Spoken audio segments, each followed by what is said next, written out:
we've managed to get through the hardest part, which is the technical setup of conflicts and scoring and rules and overview and whatnot. Now we can have some fun and talk about how you developed this game, and I can sit back and be a fan now. So where does it all start? I mean, it's in a way it's very difficult to talk about game design because everybody has a different method. So I think taking the example of Tigris and Euphrates is an ideal one, just to see one way, and there are many different ways, but one way how things can develop. Of course, Tigris and Euphrates is a relatively involved game with lots of background strategies and therefore lots of thematic links as well. When I decided to start on that game, and that was early in 1995, I really had the intention to do an epic game, something which has depth, which has historic depth, and which has a reasonable playing length with very different strategies you can apply. I think, in principle, there are two different approaches and two different, in a way, types of people. There's one type which are the storytellers and the ones which create a lot of information in a game and a lot of individual rules. And there is the other type, which is more the scientific type, and I think I'm a scientist in this way, who take a rich story and draw out the basic principles and try to get very simple basic principles into a game and see that the depth develops out of these principles. And both ways can be very successful. As my strength is more on the scientific side, I always need to start with a very rich theme and do lots of research, do a lot of reading, because then I will have a very rich theme and background of which I can then pull out the individual rules and the individual episodes I want to take. So with respect to Euphrates and Tigris, that meant for the first 6-8 weeks I did nothing but read about the theme, read about the topic, and particularly tried not to think of specific game mechanics, because that already leads you down one path and you add one thing to another and you are down one route which you don't want to go too early. And you want to stay open. Exactly. So I did a lot of research, a lot of reading, watched some films which were related to that, and got every material I could get about it. And once I knew enough about the period, then I thought about the basic mechanics behind it. And it's so very often in game design that essentially what you do is you come up with one or two or three good basic ideas, and these core ideas will either work or not, and then you build the other stuff around it. And the core ideas which were there from the beginning onwards were that there are leaders, and these leaders belong to the players, and the players can have different leaders in different kingdoms, and the leaders will actually be the means to score points through whatever goes on in the kingdom. So that was there very, very early.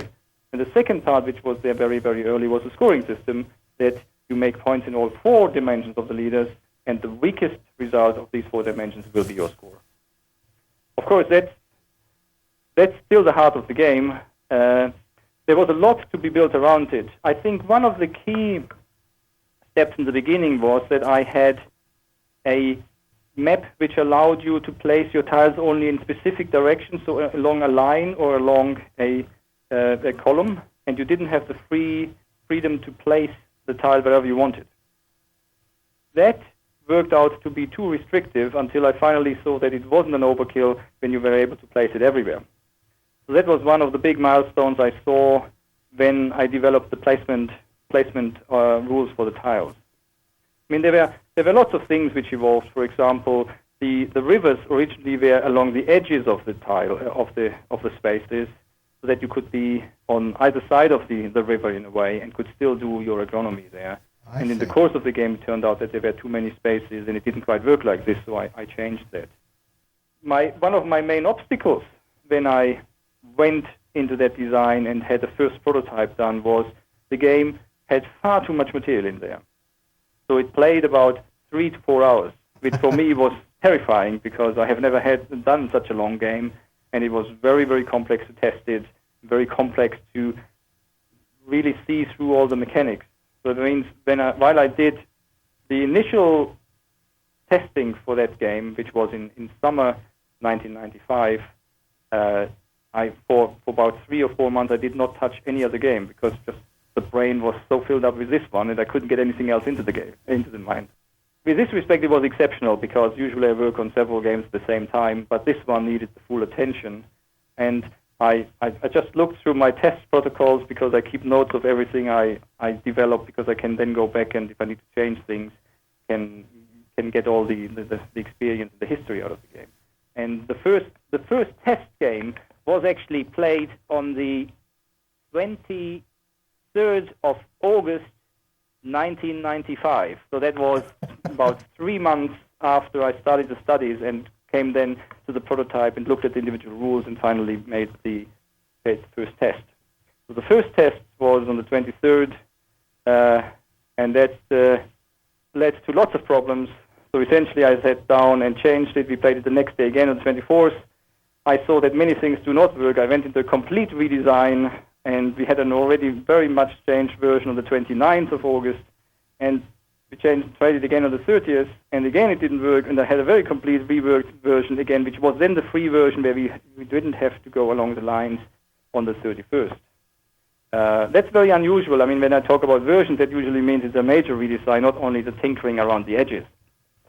So in this specific situation, doing all the studies with respect to the background material, and then going into how should the rules look like, and calculating stuff and analyzing stuff in my head until I finally arrive at the prototype was one thing. But then because the material was so complex, the prototype did not work in many of these individual corners, so there had to be lots of principal readjustments. But as I mentioned, the main thing was the game was too long. I had too many features in there, and I'll give you some examples. I had the possibility to become a dictator in one of the kingdoms. And that meant one of the leaders would take over all the roles and would get all the income. And the dictator could always only be the military person. The military person has in the meantime disappeared. So I had a dimension in there which was the military, and they could get mercenaries and they could get armies behind them.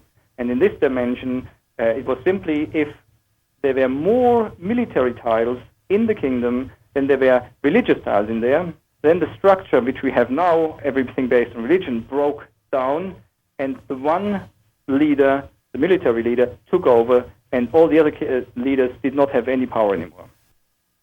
Remarkable. What a different game that would have been.